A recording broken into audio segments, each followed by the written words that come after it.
Section 8. Sir, consider for a moment what an utterly false, absurd, ridiculous, and criminal government we now have.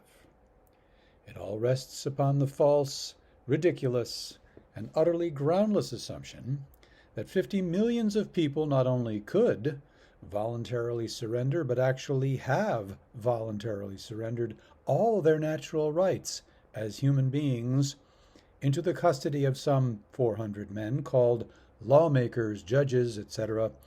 who are to be held utterly irresponsible for the disposal they make of them.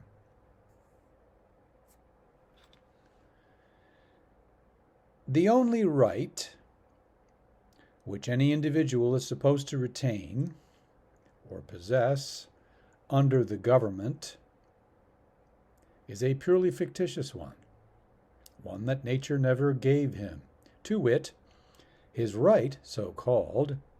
as one of some 10 millions of male adults to give away by his vote not only all his own natural, inherent, inalienable human rights, but also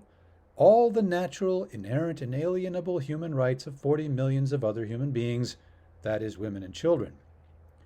To suppose that any one of all these 10 millions of male adults would voluntarily surrender a single one of all his natural, inherent, inalienable human rights into the hands of irresponsible men is an absurdity.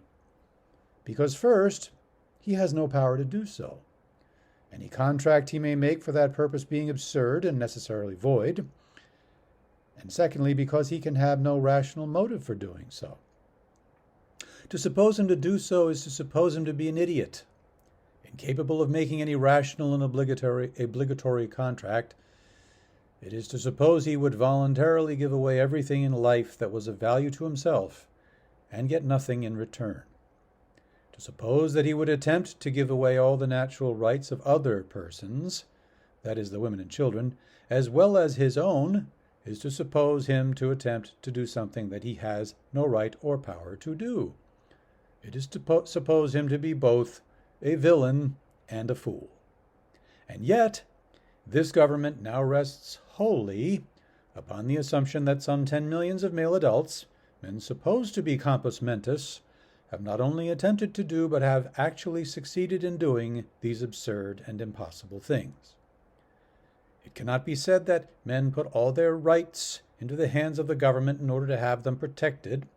because there can be no such thing as a man's being protected in his rights any longer than he is allowed to retain them in his own possession.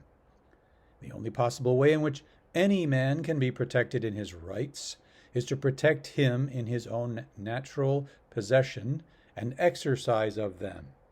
And yet our government is absurd enough to assume that a man can be protected in his rights after he has surrendered them altogether into other hands than his own.